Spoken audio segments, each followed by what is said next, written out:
Sir ये मेरे पास एक फ़ोन आया हुआ है, तो ये ऑटो कॉलकम पोर्ट पे है। तो जब ये मेरे पास आया था तो मैंने इस पे सीपीयू करके देखा, फिर यूएफएस को जेटेक में प्रोग्राम करके भी देखा, दोनों पावर भी चेंज करके देखी और छोटी-मोटी कोई टेस्टिंग भी करी है। तो मैं चाहता हूँ कि आप इसको लाइव करके बताइए। ये तो पोको M3 प्रो है। जी। ये मेडियाटेक की बेस की फ़ोन है। जी सर। तो आपका मेडियाटेक की पोर्ट बन रहा है हाँ।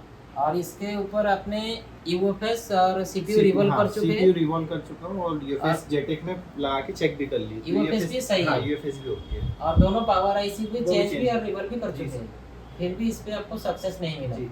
तो चलिए हम इसको अभी लाइव करके दिखाएंगे हमारे स्टूडेंट को। तो इसके अंदर उन्होंने सारी के सारी काम कर चुके हैं। बाकी इस पे क्या ऐसा इशू है जो कि ये ऑन नहीं हो पा रहा है। यूएफएस सही है, सीपीयू भी सही है और दोनों पावर भी रिवॉल्व हो चुका है। पोको M3 प्रो का मॉडल है। इसको हम चलो देखते हैं। ओके, तो अजय भाई आप थोड़ा सा बैठ जी। जाइए, हम देखते हैं इस पे क्या इशू है।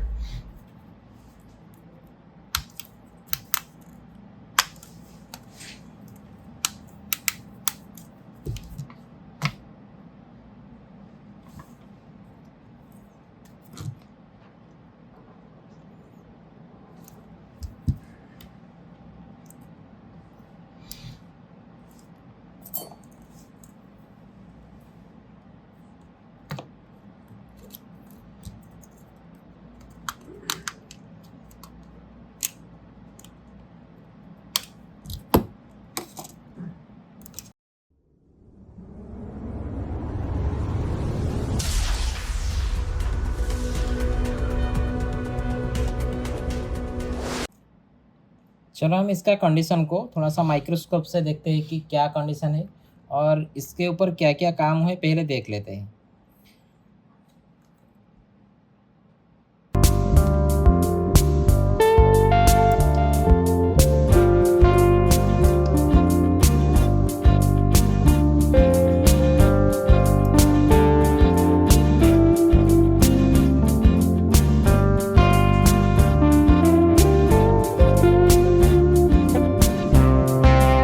पहले कैमरा वगैरह को हटा लेते हैं।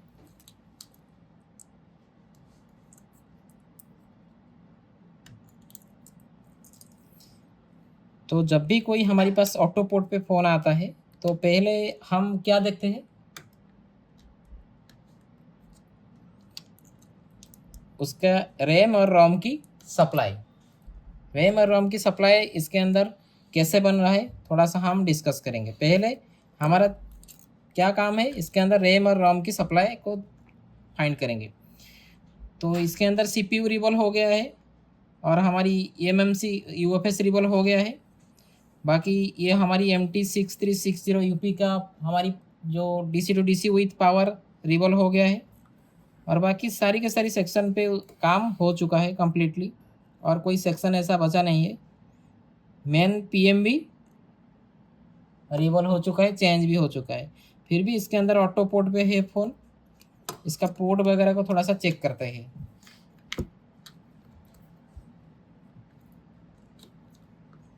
पहले पोर्ट चेक कर लेते हैं।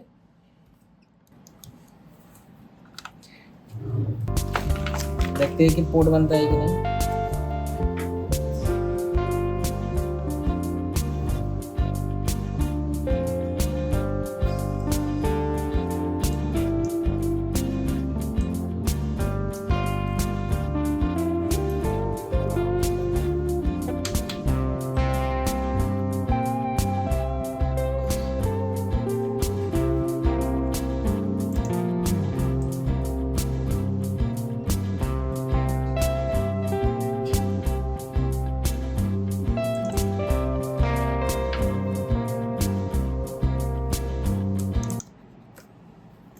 बैटरी लगा के एक बार देखते हैं। पोर्ट बन रहा है, मेडियाटेक की पोर्ट बन रहा है। अभी देखेंगे कि जो पोर्ट बन रहा है वो क्यों बन रहा है इसके अंदर, और उसके बाद थोड़ा सा इसका DC पावर सप्लाई का रीडिंग को भी ले लेते हैं। DC पावर सप्लाई का रीडिंग क्या है।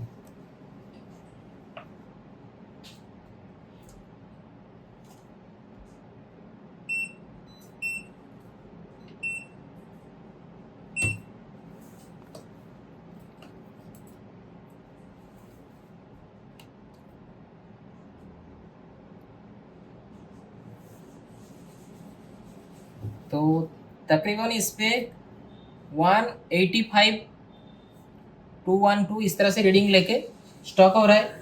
जब ये कंडीशन पे ये स्टॉक होता है तो ये कंडीशन पे जब ये स्टॉक होता है तो हमारी रैम का सप्लाई मिसिंग होने से ये प्रॉब्लम आ सकता है। इस टाइम से रोम की सप्लाई मिसिंग नहीं होगा। हमारी रैम के लिए जो डीसी का रीडिंग होता है वो क्या होता है, 1 मतलब 100 से 200 के अंदर, 100 से 200 के बीच में जो हमारी डीसी का रीडिंग आता है, स्टॉक होता है, उस पर हम मानते हैं कि हमारी रैम की जो लाइन है या फिर रैम खराब हो सकता है या फिर रैम की सप्लाई मिसिंग होने से इस टाइप का प्रॉब्लम आ सकता है। अगर रोम की इशू होगा तो क्या होगा, 50 से 100 के अंदर हमारी स्टॉक रहेगा। अगर हमारी यहाँ से 100 से 200 के बीच में स्टॉक रहता है, 100 से 200 के बीच में स्टॉक रहता है, तो हम इसको मानते हैं कि इसके रैम की सप्लाई को पहले चेक करेंगे। तो रैम की सप्लाई को चेक करने के लिए हम क्या करेंगे, फिर एक बार इसका रैम के पास जाने के लिए हम थोड़ा सा इसको पलटाना पड़ेगा। मदरबोर्ड को यहाँ से लगाएंगे और सीधे चले जाएंगे इस सेक्शन पे। इस सेक्शन पे जाने के बाद हमारी रैम की सप्लाई को चेक करेंगे। रैम की सप्लाई को चेक करने के लिए हम यहाँ से फिर एक बार हमारा डीसी पावर सप्लाई को कर देते हैं, चार्जर की मोड कर देंगे, या फिर जो भी कोई चार्जर है आप लगा सकते हो। हम यहाँ से चार्जर लगाएंगे और देखेंगे कि क्या सीन है।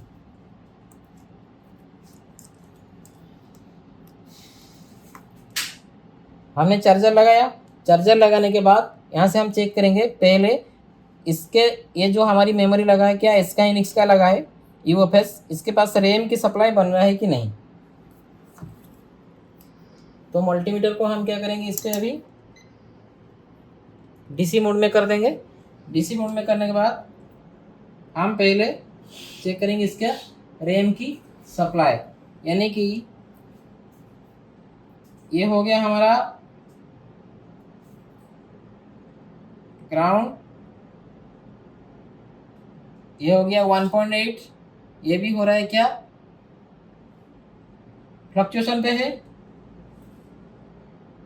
और ये हो गया हमारी कितना वोल्टेज, इस पे सप्लाई नहीं बन रहा है, तो इस पे सप्लाई बनना चाहिए।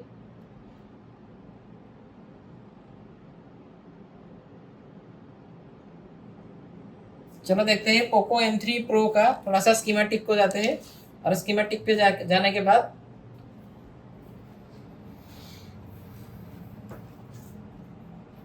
तो बड़े टीवी पे दिखा दो, एक साथ घुमा दोगे मेरे को और इसको हो जाएगा। Okay,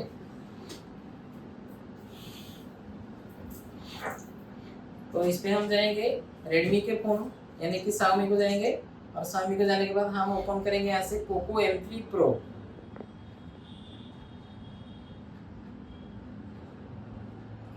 Poco M3 Pro 5G open कर दिए और बिटमैप को जाते हैं। बिटमैप पे हम लेते हैं फ्लॉग को लेते हैं और देखते हैं कि इसकी में UFS के पास हमारा जो सप्लाई बनना चाहिए रैम के लिए वो बन रहा है कि नहीं। अभी हमने देखा कि एक कैपेसिटर के पास हमको सप्लाई नहीं मिल रहा है। अभी ये सब लाइन को देखना पड़ेगा, ये जूमिंग करके। तो ये हो गया EMI VDD 1, यानी कि इस पे बनेगा क्या, हमारी पहले वाले पे 1.8 का सप्लाई। उसके बाद ये EMI VDD 2, यानी कि इस पे बनेगा हमारी क्या 1.1 की सप्लाई। ये EMI VDD 2 इस पे भी 1.1 की सप्लाई। अभी चलो चेक करते हैं इस पे 1.1 वोल्टेज की जो लाइन है इस पे सप्लाई बन रहा है कि नहीं। अभी फिर मल्टीमीटर को थोड़ा लाते हैं, इसको छोटा करके।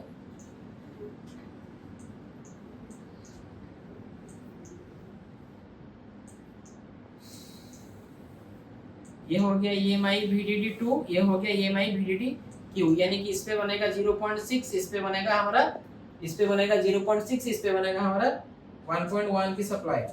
तो ये VDD Q को भी चेक करेंगे। अभी इस पे भी सप्लाई नहीं बन रहा है, ये ग्राउंड हो गया। ये VDD क्यू हो गया,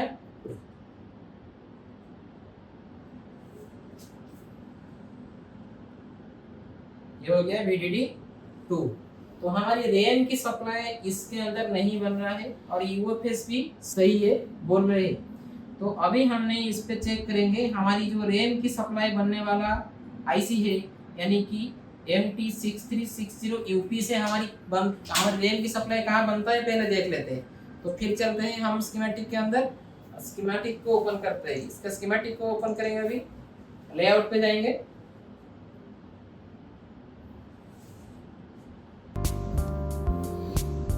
ये हो गया हमारी लेआउट। उसके बाद स्कीमेटिक को ओपन करेंगे।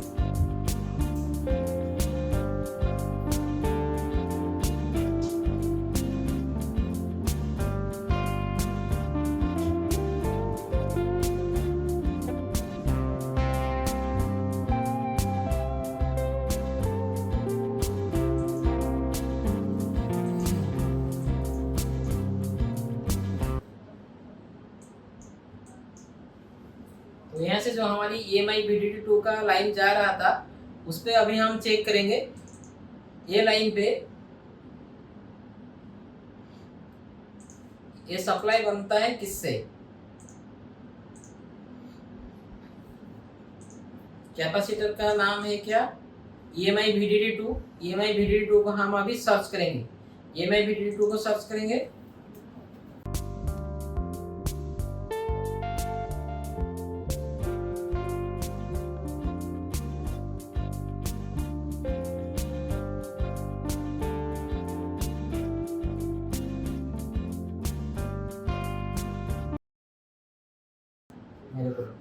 तो EMI VDD2 को यहाँ से हम देखेंगे कि किसके पास जाता है। तो EMI VDD2 हमारी कहाँ से बनता है, MT6360 का जो आईसी है उस पे हमारा रैम की दो सप्लाई बनता है, EMI VDD2 और EMI VDD-Q। EMI VDD2 हमारी एक बॉक्स से बनेगा और ये हमारी जिस तरह से हमने पढ़ने के टाइम पे आपको बताया था कि हमारी 6360 का जो आईसी है उस पे हमारी दो सप्लाई रैम के लिए बनता है, VDD2 और VDD-Q। एक LDO बनेगा और हमारी एक बक बनेगा, यानी कि इसके साथ जो बक लगा है बक 1 ये EMI VDD2 यानी कि हमारी रैम की सप्लाई के लिए बनता है। और बाकी इसके अंदर ये जो बक की लाइन है, ये बक की लाइन फिर इसके अंदर एंट्री करेगा किसके लिए, एक LDO बनाएगा, जो कि अभी हम देखेंगे। अगर ये बक की लाइन को EMI VDD2 को अभी हमने इस पे क्लिक किया तो आ गया बक की लाइन, सेकंड पे क्लिक करेंगे, थर्ड पे क्लिक करेंगे, फिर फोर्थ पे क्लिक करेंगे तो EMI VDD2 एंट्री हो रहा है किसके लिए, हमारा LDO 3 बनाने के लिए। मतलब हमारी 6360 का जो हमारी चार्जिंग आईसी है उसके लिए फिर एंट्री हो रहा है कुछ LDO बनाने के लिए। तो कौन सा LDO बनता है अभी देखेंगे। LDO 3 क्या बनता है, BMC PMU, वो हमारी HD कंट्रोलर के लिए बनता है। जितने भी हमारे HD का सेक्शन होती है उस सब कंट्रोलर के लिए ये बनता है। उसके बाद HD PMU बनता है, मतलब हमारा BMCH यानी कि वोल्टेज मेमोरी कार्ड जो हमारी एक्स्ट्रा TF लगता है उसके लिए बनता है, LDO दिया जाता है।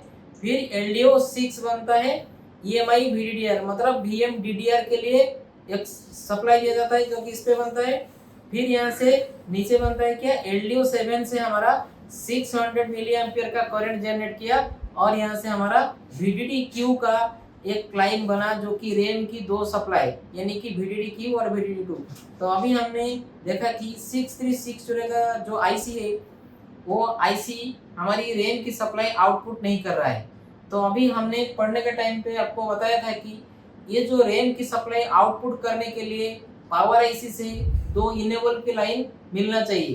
तो ये आईसी तो उन्होंने चेंज कर चुके हैं, ये आईसी उन्होंने चेंज कर चुके हैं, फिर भी इस पे हमारा आउटपुट नहीं हो रहा है। तो अभी हमने देखे कि हमारी यूएफएस के पास सप्लाई नहीं मिल रहा है। अभी हम जाएंगे वो बक के पास, वो बक पे सप्लाई मिलता है कि नहीं एक बार देखते हैं। फिर हम क्या करते हैं, इसको थोड़ा सा मिनिमाइज करते हैं और मिनिमाइज करने के बाद थोड़ा देखते हैं कि इस पे हमारी बक की सेक्शन के पास सप्लाई मिलता है कि नहीं। अभी ये हमारी हो गया VRF यानी कि नेटवर्क आईसी को दिया जाएगा और ये हो गया हमारी रैम की सप्लाई की 1.1 वोल्टेज की आउटपुट, जो कि यहाँ से हमारी आउटपुट नहीं हो रहा है, तो ये आईसी जिम्मेदार हो सकता है। आईसी उन्होंने बदल चुके हैं, आईसी हमारी अजय भाई ने बदल चुके हैं, और यहाँ से इसके अंदर ऐसा क्या इशू है कि जो कि इसका सप्लाई आउटपुट नहीं हो रहा है, यही ही ट्रेसिंग है। तो इसके अंदर जो रैम की सप्लाई बनता है, तो मीडियाटेक बेस की फ़ोन के अंदर हमारी दो इनेबल की लाइन आता है, यानी कि एक्स्ट्रा PMIC EN1 और एक्स्ट्रा PMIC EN2। ये जो दोनों इनेबल की लाइन आता है, ये दोनों इनेबल की लाइन हमारा एक बनता है रैम की सप्लाई, दूसरा बनाता है मॉडेम की सप्लाई या फिर VA12 की लाइन होता है। अभी हम देखेंगे कि ये आईसी को ओपन करके ये आईसी के अंदर हमारा इनेबल की लाइन आता है कि नहीं, जो कि रैम के लिए जिम्मेदार है। चलो इसको थोड़ा सा हम देखते हैं कि इसके अंदर आईसी को ओपन करके ये आईसी पे हमारा इनेबल की लाइन आता है कि नहीं।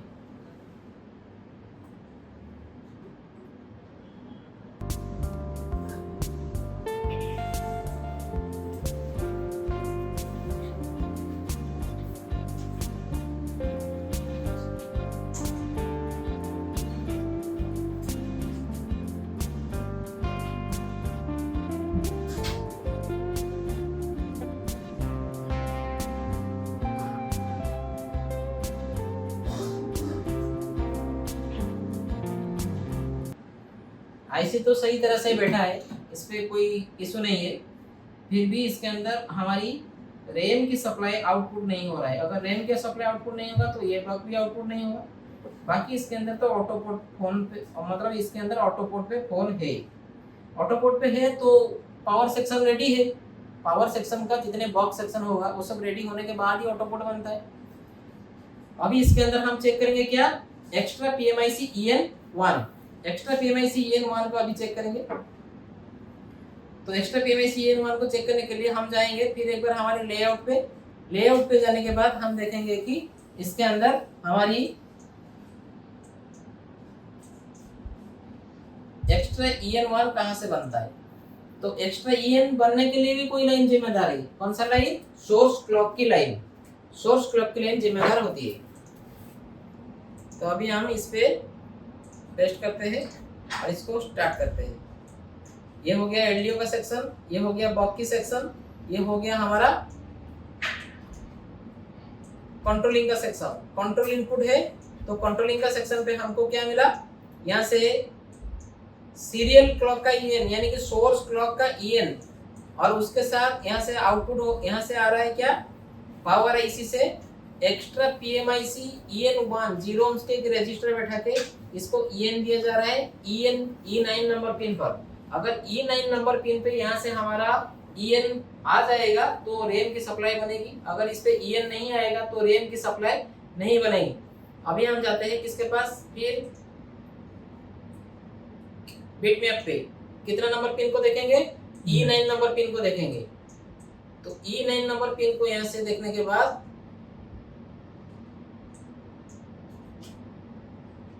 E6 हो गया, E7, E8 और E9, ये कौन सा IC है, ठीक है, E9 नंबर पिन।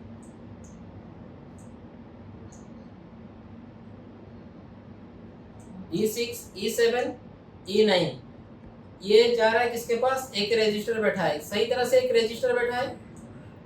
अभी देखेंगे ये रजिस्टर के पास हमारा GR आ रहा है कि नहीं। अभी फिर एक बार हम मल्टीमीटर को लेके आएंगे या फिर यहाँ से चूज करके लेके आ जाते हैं।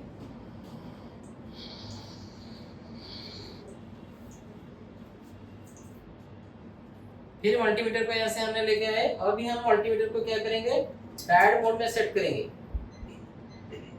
डायोड मोड में सेट किए, अभी हम देखेंगे कि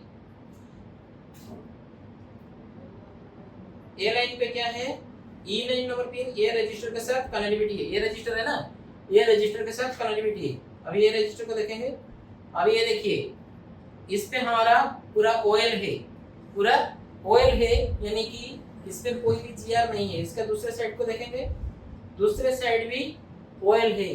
तो ये हमारी जो पावर है इसके अंदर हमारी इनेबल के लाइन नहीं आता है, जिसके लिए हमारा रैम की सप्लाई एक्टिव नहीं होता है। तो रैम की सप्लाई बनने के लिए एक्स्ट्रा PMIC EN1 की जरूरी है। तो यहाँ से हम वो लाइन को देखेंगे कि कहाँ से कहाँ तक जाता है। तो रजिस्टर की हम दूसरे सिरे पे चूज करेंगे। अभी ये हो गया एक्स्ट्रा PMIC EN1 और ये जीरो, ये रजिस्टर का वैल्यू कितना है, 0 ohms की वैल्यू है। अभी हम जाएंगे, देखेंगे कि ये लाइन किसके पास आ रहा है। फिर यहाँ से एक LDO के पास दिया जाता है। अभी ये रजिस्टर है या नहीं वो भी देखेंगे। दूसरे किसी के पास जाता है, फिर वही लाइन पावर IC से आएगा। ये पावर IC से आएगा, यानी कि पावर IC से एक्स्ट्रा EN की हमारी इनेबल आउटपुट होती है। तो अभी हम देखेंगे ये लाइन पावर IC से यहाँ तक GR आता है कि नहीं। अभी हम देखेंगे हमारी ये लाइन के पास हमारी GR आता है कि नहीं। यहाँ से कंप्लीटली GR आ रहा है, यानी कि पावर IC रिस्पॉन्स कर रहा है। तो इस पे हमारा इस तक हमारी लाइन मिसिंग है, जिसके लिए ये रैम की सप्लाई नहीं बन रहा है। बाकी इस पे सब काम हो चुका है। अभी हम क्या करेंगे, इस पे जो IC हमने ओपन किए थे वो IC को अभी हम क्या करेंगे, पेस्ट कर देंगे।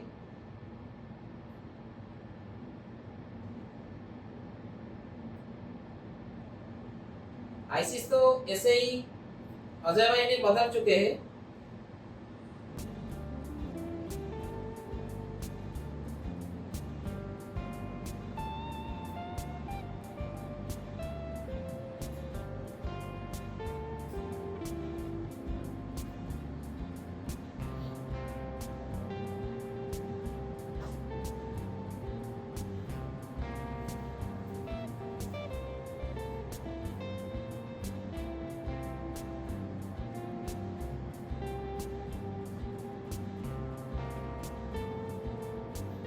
IC हमारे लग गया। अभी हम एक छोटा सा काम करेंगे, एक जंपर लाके हम सीधे जहाँ पे हमारा कनेक्शन मिसिंग है वहां से सीधे जंपर करेंगे। देखते हैं कि हमारी प्रॉब्लम सॉल्व होता है कि नहीं।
ये लाइन को हमने जंपर कर दी है।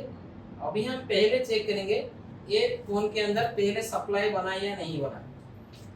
तो अभी हम देखेंगे इसके अंदर सप्लाई बना या नहीं बना, जो हम हमारी रैम के लिए जिम्मेदार वाला वोल्टेज है।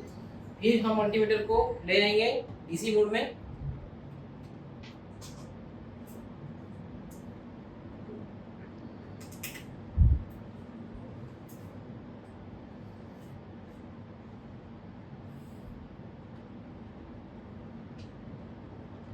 अभी हम चेक करेंगे यहाँ से सप्लाई बन रहा है कि नहीं। स्टार्ट हो गया, 1.1 वोल्टेज की लाइन आ गया, ओके। और यहाँ से 0.6 वोल्टेज भी आ जाएगा, 0.6 भी आ गया, और वोल्टेज भी क्या हो गया, स्टेबल भी हो गए। तो अभी हम चेक करेंगे हमारी फोन ऑन हो रहा है कि नहीं।